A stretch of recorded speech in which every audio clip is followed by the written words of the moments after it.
Probably heard my review of the Jupiter X, where I said it didn't have the soul of the Jupiter 8, and that it was a generic MIDI controller that didn't quite fit any of the synths it was purported to model. But you might be surprised when I say that this UDO Super 6 has the soul of the Jupiter, only taken to that next level. And that level deserves to be called Super.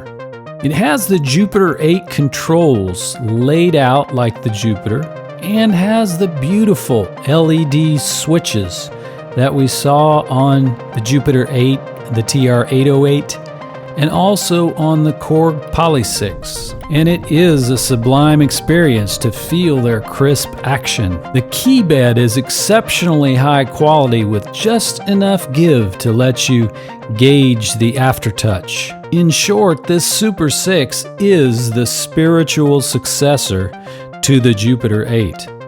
There are several good reviews of the Super 6 on YouTube, so I'll refer you to Nick Batt's review on Sonic State to show you what the wave looks like and what the connections are on the back and so forth. But I'm going to do something a little different. I'm going to compare and contrast this with the original Jupiter and show the differences. I'm going to show you the DNA where it came from and how they have improved it on the Super 6. And then I'm going to enter a sequence of an unreleased Boards of Canada song called M9. There are some things which scream Jupiter 8, such as the cross modulation, the way Oscillator 2 functions like the Jupiter, the 16 LED clickable patch selection buttons. But there are a lot more and deeper similarities in the DNA, so let's take each section and talk about it. Starting with the LFO, the Super 6 has some obvious upgrades. The choice of free-running, retrigger, or one-shot, and the ability to modulate the left and right channel independently to create a massive stereo effect.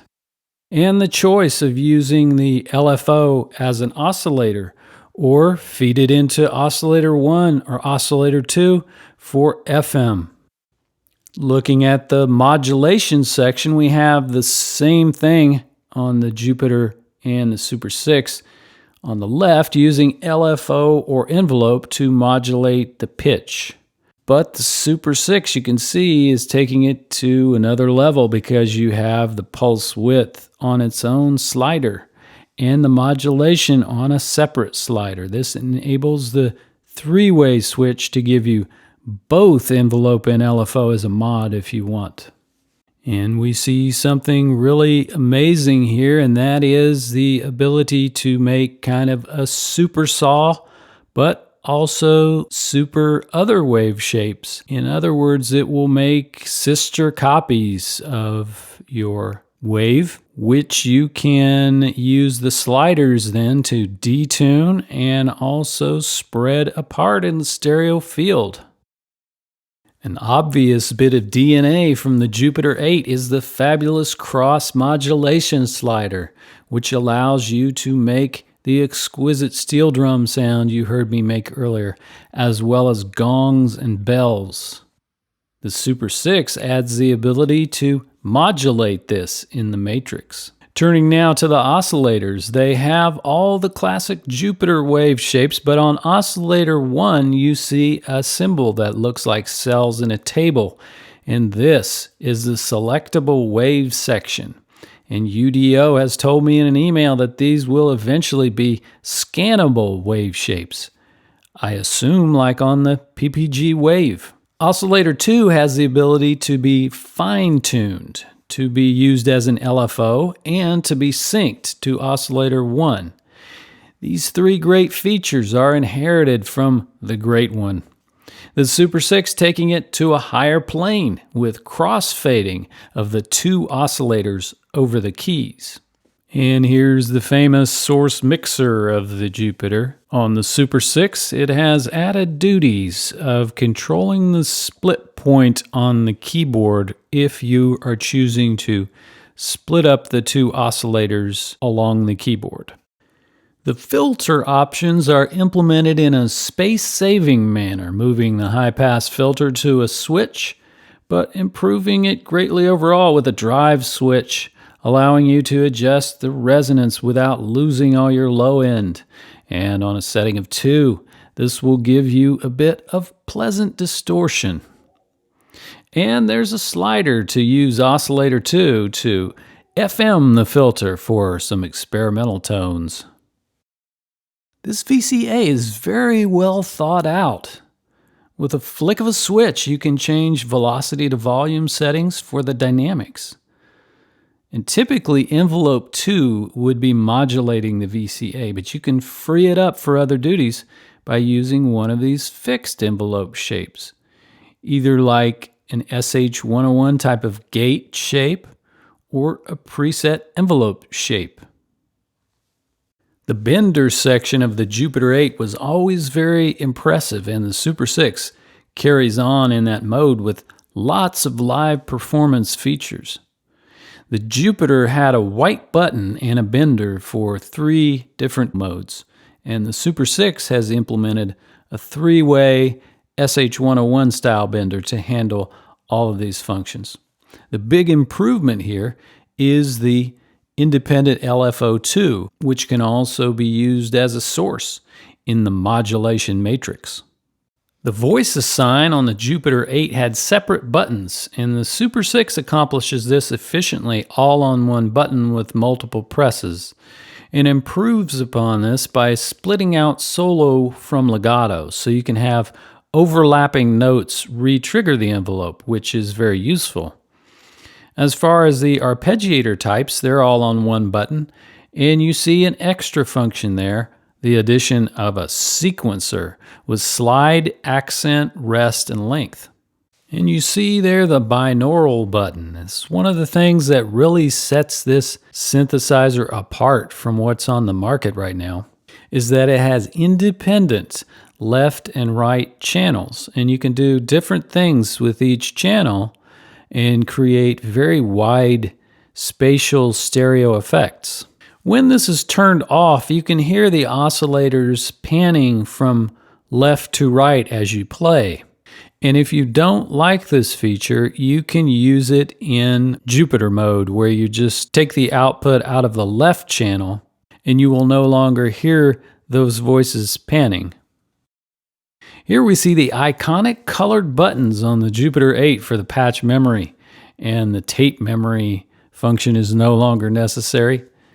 The Super 6 has the same format of 8 and 8 buttons, but you see a lot more writing on the Super 6, indicating its power with mod source and destination, and then down below the W's indicating the choice of different waves in oscillator 1. And of course, in the future, you will probably be able to scan through these waves. And we finish up here with a different Roland series, the Juno series, with the well-known Roman numeral 1 and Roman numeral 2 of the Juno chorus. And so how did they top the Juno effects section? Well, they gave you a delay as well. Okay, let's record the sequence of the song by Boards of Canada called M9. So first I'll select my M9 patch. I will then be putting the mode on sequence and hit sequence record. I'm on step 1 and I see that the 4 pages, each of 16 steps, are empty with no lights. And I hit step 1 and it starts flashing. So now I'll record in the sequence.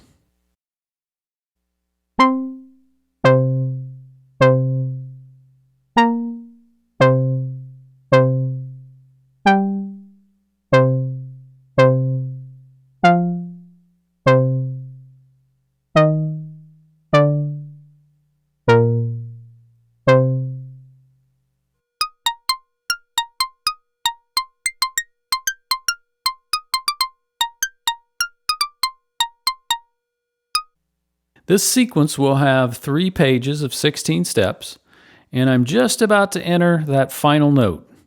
Let me look at each page of 16. On page 3, I see the last note flashing, meaning it's about to be entered.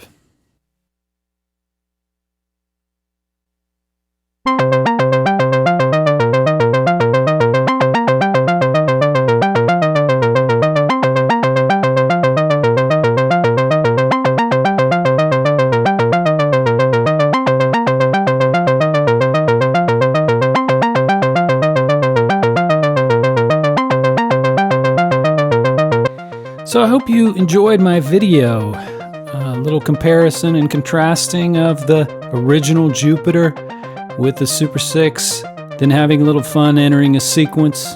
And I'm going to make some patches in the future. I'll let you hear those.